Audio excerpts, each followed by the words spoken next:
নমস্কার, শুনছেন গুরুর গল্পের আসর। আজকের গল্প বিভূতিভূষণ বন্দ্যোপাধ্যায়ের রচিত গঙ্গাধরের বিপদ। পাঠে আমি গুরু মনতোষ। অনেকদিন আগের কথা। কলকাতায় তখন ঘোড়া ট্রাম চলে। সে সময় মশলা পোস্তায় গঙ্গাধর কুণ্ডুর ছোটখাটো একটা মশলার দোকান। গঙ্গাধরের দেশ হুগলি জেলা চাঁপাডাঙ্গার কাছে। অনেক দিনের দোকান। যে সময়ের কথা বলছি, গঙ্গাধরের বয়স তখন 50-এর ওপর। কিন্তু শরীরটা তার ভালো যাচ্ছিল না। নানা রকম অসুখে ভুগত প্রায়। তার উপরে ব্যবসায় কিছু লোকসান দিয়ে লোকটা একেবারে মুষড়ে পড়েছিল। দোকানঘরের ভাড়া 2 মাসের বাকি, মহাজনদের দেনা ঘাড়ে। দুপুরবেলা দোকানে বসে থেলেও হুঁকো হাতে নিয়ে নিজের অদৃষ্টের কথা ভাবছিল। আজ আবার সন্ধ্যের সময় গোমস্তা ভাড়া নিতে আসবে বলে শাসিয়ে গিয়েছে। কি বলা যায় তাকে? এক পুরনো পরিচিত মহাজনের কথা মনে পড়ে গেল। তার নাম খোদাদাদ খাঁ। পেশোয়ারি মুসলমান, মেটেবুরুজে থাকে। আগে গঙ্গাধরের লেনদেন ছিল তার সঙ্গে। কয়েকবার টাকা নিয়েছে, শোধও করেছে, কিন্তু সুদের হার বড় বেশি বলে ইদানিং বছর কয়েক গঙ্গাধর সেদিকে যায়নি। ভেবে চিন্তে সে মেটেবুরুজে রওনা হলো। সুদ বেশি বলে আর উপায় কি? টাকা না আনলেই নয় আজ সন্ধ্যের মধ্যে। মেটেবুরুজে গিয়ে খোদাদাদ খায় নতুন বাসা খুঁজে বার করতে। টাকা নিতে দেরি হয়ে গেল। খিদিরপুরের কাটিগঙ্গা পার হয়ে এসে ট্রাম ধরবে। হনন করে হেঁটে আসছে। এমন সময় একজন লোক তাকে বলল, এ সাহেব, এধারে শুনিয়ে তো যারা। সন্ধে হয়ে গিয়েছে। যেখান থেকে লোকটা তাকে ডাকলো সেখানে কতগুলো গাছপালার বেশ একটু অন্ধকার। স্থানটা নির্জন। তার উপর আবার তার সঙ্গে রয়েছে টাকা। গঙ্গাধরের মনে একটু সন্দেহ যে না হলো তা নয়, কিন্তু উপায় নেই। লোকটা এগিয়ে এলো। ওই গাছগুলোর তলায় সে যেন তারই প্রতীক্ষায় দাঁড়িয়েছিল। লোকটা খুব লম্বা, মাথায় ঝাঁকড়া ঝাঁকড়া চুল ঘাড়ের ওপর পড়েছে। মুখটা ভালো দেখা যাচ্ছে না। পরনে ঢিলে ইজের ও আলখাল্লা। সে কাছে এসে নিচু স্বরে হিন্দিতে ও ভাঙা বাংলা মিশিয়ে বলল, বাবু, সস্তায় মাল কিনবেন? গঙ্গাধর আশ্চর্য হয়ে বলল, কি মাল? লোকটা চারিদিকে চেয়ে বলল, এখানে কোথাও হবে না বাবু, পুলিশ ঘুরছে, আমার সঙ্গে আসুন। ঝুপসি গাছের তলায় এক জায়গায় অন্ধকার খুব ঘন। সেখানে গিয়ে লোকটা বলল, জিনিসটা কোকেন আছে, খুব সস্তায় পাবেন, ডিউটি ছুট মাল, লুকিয়ে দিব। গঙ্গাধর চমকে উঠল। সে কখনো এ ব্যবসা করেনি। ডিউটি ছুট কোকেন, কি সর্বনেশে জিনিস! বাপ রে বাপ! ভালো লোকের পাল্লায় পড়েছে তো সে। না, সে কিনবে না। লোকটা সম্ভবত পাঞ্জাবি মুসলমান, বাংলা বলতে পারে, তবে বেশ একটু বেঁকা। অনুনয় সুরে বলল, বাবু, আপনি লেন, আপনার ভালো হবে, সে কি করিতে দেব? আমার মুশকিল হয়েছে, আমি মাল বিক্রির লোক খুঁজে পাচ্ছি না। ঘুরে ঘুরে বেড়াচ্ছি কত জায়গায়, আবার সব জায়গায় তো যেতে পারি নে। পুলিশের ভয় তো আছে, কেউ কথা কইছে না আমার সঙ্গে। সেই হয়েছে আরও মুশকিল। হঠাৎ শহরে এত পুলিশের ভয় হলো যে কেন বাবু, তা বুঝিয়ে নে। আগে যারা এই ব্যবসা করতো তাদের কাছে যাচ্ছে, তারা আমার দিকে চেয়েও দেখছে না। আপনি গররাজি হবেন না বাবু, মাল দেখুন, পরে নয় দাম দস্তুর হবে। লোকটার গলার সুরে কি শক্তি ছিল! গঙ্গাধরের মন খানিকটা ভিজল। কোকেনের ব্যবসাতে মানুষ রাতারাতি বড় লোক হয়েছে বটে, বিনা সাহসে বিপদ এড়িয়ে চলে বেড়ালে কি লক্ষ্মী লাভ হয়? আচ্ছা, দেখাই যাক না। হঠাৎ গঙ্গাধর চেয়ে দেখলো যে লোকটা নেই সেখানে। এই তো দাঁড়িয়েছিল, কোথায় গেল আবার? পাছে কেউ শোনে, এই ভয়ে বেশি জোরে ডাকতেও পারবে না। চাপা গলায় বাঙালি হিন্দিতে বলল, আরে তুম কোথায় গিয়া? ও খাঁ সাহেব, খাঁ সাহেব। এদিক ওদিক চাওয়ার পর সামনে চাইতে দীর্ঘাকৃত আলখাল্লাদারে খাঁ সাহেবকে দাঁড়িয়ে থাকতে দেখা গেল। গঙ্গাধর বলল, আরে জলদি চলো, অনেক দূর জানে হোগা। কি একটা ঢাকবার জন্য লোকটা প্রাণপণ চেষ্টা করছে। আমার সঙ্গে আসো, মাল দেখাবো। দুজনে কাটিগঙ্গার ধারে ধারে অনেক দূর গেল। যে সময়ের কথা বলছে তখন ওদিকে অত লোকজন ছিল না। মাঝে মাঝে জোয়ার নেমে যাওয়াতে বড় বড় ভড় ও নৌকো কাদার উপরে পড়ে আছে। দু একটা করাতের কারখানা, তাও দূরে দূরে। জলের ধারে নোনা চাঁদা কাটার বন, পেছনে অনেক দূরে খিদিরপুর বাজারের আলো দেখা যাচ্ছে। পথে যেতে যেতে খাঁ সাহেব একটা বড় অদ্ভুত প্রশ্ন করলো। গঙ্গাধরের দিকে চেয়ে বলল, আমায় দেখতে পাচ্ছ তো? আরে, দেখতে কেন পাবো না? এখনো এমনও বয়স হয়নি যে এই সন্ধেবেলাতে চোখে ঠাওর হবে না। একবার গঙ্গাধর জিজ্ঞাসা করলে, আরে তোমার ডেরা কোথায় খাঁ সাহেব? লোকটা চকিতে পেছন ফিরে সন্দিগ্ধ দৃষ্টিতে চেয়ে বললে, কেন, সে তোমার কি দরকার আছে? পুলিশে ধরিয়ে দেবে ভেবে যদি থাকো তবে ভালো হবে না যেন। মাল দেব, তুমি টেকা দেবে, মাল নিয়ে চলে যাবে। আমার বাসার খোঁজে তোমার কি কাজ? লোকটার চোখের চাউনি অদ্ভুত। গঙ্গাধর অস্বস্তি বোধ করতে লাগলো। খুব ভালো দেখা যায় না, কিন্তু ওর চোখে যেন ইস্পাতের ছুরি ঝলসে উঠল। না, তার সঙ্গে টাকা রয়েছে। এই অবস্থায় একজন সম্পূর্ণ অপরিচিত অজ্ঞাত কুলশীল লোকের সঙ্গে একা এই সন্ধেবেলাতে সে এত দূর এসে পড়েছে। লোভে মানুষের জ্ঞান থাকে না, তার ভেবে দেখা উচিত ছিল। কিন্তু যখন এসেইছে তখন আর চারা নেই, বাড়বে বই কমবে না। ছুরি বার করে বসলে তখন আর উপায় থাকবে না।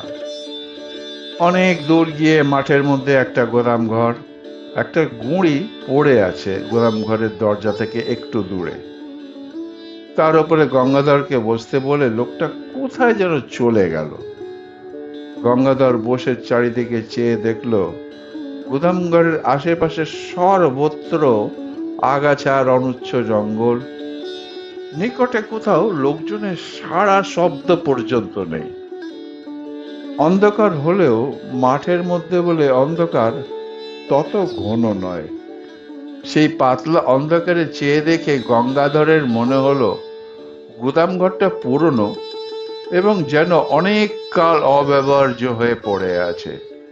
বাঁশের বেড়া খসে পড়েছে জায়গায় জায়গায়, চালের খোলা উড়ে গিয়েছে মাঝে মাঝে, সামনের দোরটা উই ধরা, ভেঙে পড়তে চাইছে যেন। গঙ্গাধরের কেমন একটা ভয় হলো। কেন সে এখানে এলো এই সন্ধে? এরকম জায়গায় একা মানুষ আসে, বিশেষ করে এতগুলো টাকা সঙ্গে করে? সে আসতো না কখনোই। সে কলকাতায় আজ নতুন নয়, তার উপরে ঝুনো ব্যবসাদার, বাংলাদেশ থেকে নতুন আসেনি। ওই লোকটার কথার সুরে কি জাদু আছে, গঙ্গাধরকে যেন টেনে এনেছে। সাধ্য ছিল না যে সে ছাড়ায়। এগুলো এখন তার মনে হলো। হঠাৎ অন্ধকারের মধ্যে খাঁ সাহেবের মূর্তি দেখা গেল।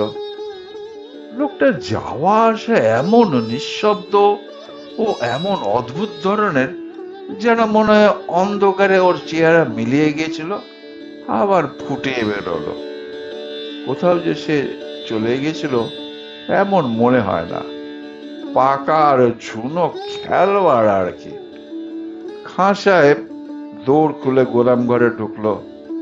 গঙ্গাধরকেও যখন পেছনে আসতে বললে, তখন ভয়ে গঙ্গাধরের হাত পা ঝিম ঝিম করছে, বুক টিপ টিপ করছে। এই অন্ধকার গুদামঘরের মধ্যে নিয়ে গিয়ে ঠিক লোকটা ওর ওই লম্বা লম্বা হাতে গলা টিপে ধরবে, কিংবা ছুরি বুকে বসিয়ে দেবে।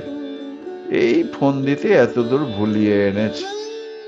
লোকটা নিশ্চয়ই জানতো যে তার কাছে টাকা আছে, অনুসন্ধান রেখেছিল। কে জানে খোদাদাদ খায়ের লোক কিনা। গঙ্গাধরের কপালে বিন্দু বিন্দু ঘাম দেখা দিল। একবার সে ভাবলে দৌড়ে পালাবে, কিন্তু সে বুড়ো মানুষ, এই জোয়ান পাঞ্জাবি মুসলমানের সঙ্গে দৌড়ের পাল্লায় তার পক্ষে পেরে ওঠা অসম্ভব। সুতরাং কলের পুতুলের মতো গঙ্গাধর গুদাম ঘরের মধ্যে ঢুকলো। আশ্চর্য, গুদামের ওদিককার দেওয়াল যে একেবারে ভাঙা। গুদামের সর্বত্র দেখা যাচ্ছে সে অস্পষ্ট অন্ধকার। এক জায়গায় দুটো খালি পিপে ছাড়া কোথাও কিছু নেই। মাকড়সার জাল সর্বত্র। অন্ধকারে দেখা যায় না বটে, কিন্তু নাকে মুখে লাগে। একটা কিরকম ভ্যাপসা গন্ধ গুদামের মধ্যে।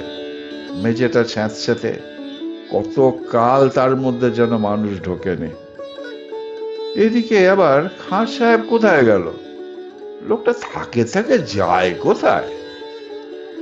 অল্পক্ষণ, মানে এই মিনিট দুই হবে, কেউ কোথাও নেই, শুধু গঙ্গাধর একলা।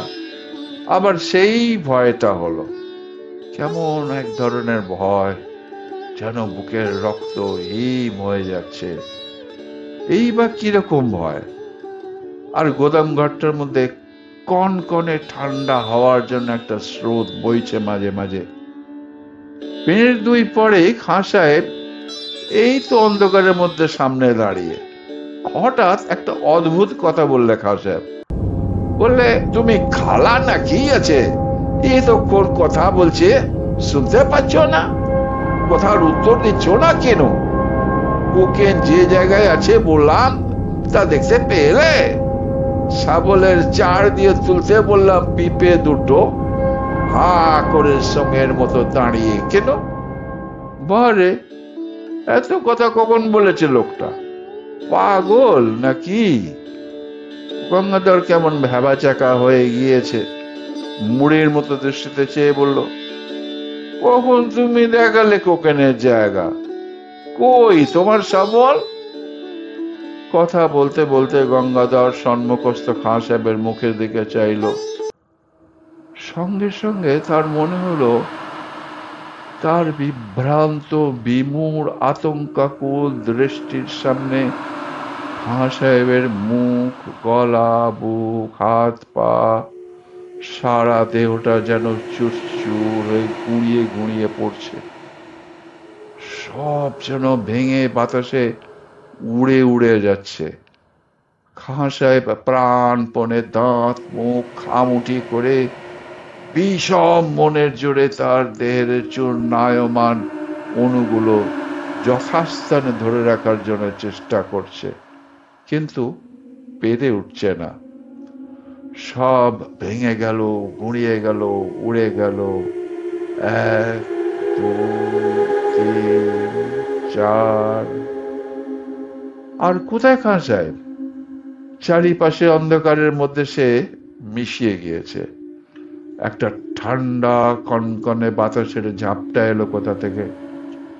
সঙ্গে সঙ্গে গঙ্গাধর আর্তরবে চিৎকার করে গুদাম ঘরের সাথে সাথে মেঝের উপরে মূর্ছিত হয়ে পড়ে গেল। একটা দেশি ভর কাছে কোথাও বাঁধা ছিল। তার মাঝিরা এসে গঙ্গাধরকে অচেতন অবস্থায় তাদের ভরে নিয়ে যায়। তারাই তাকে দোকানে পৌঁছে দেয়। গঙ্গাধরের টাকা ঠিক ছিল, কানা কড়িও খোয়া যায়নি। তবে শরীর শুধরে উঠতে সময় নিয়েছিল। অনেক দিন পর্যন্ত অন্ধকারে সে একা কিছুতেই থাকতে পারত না।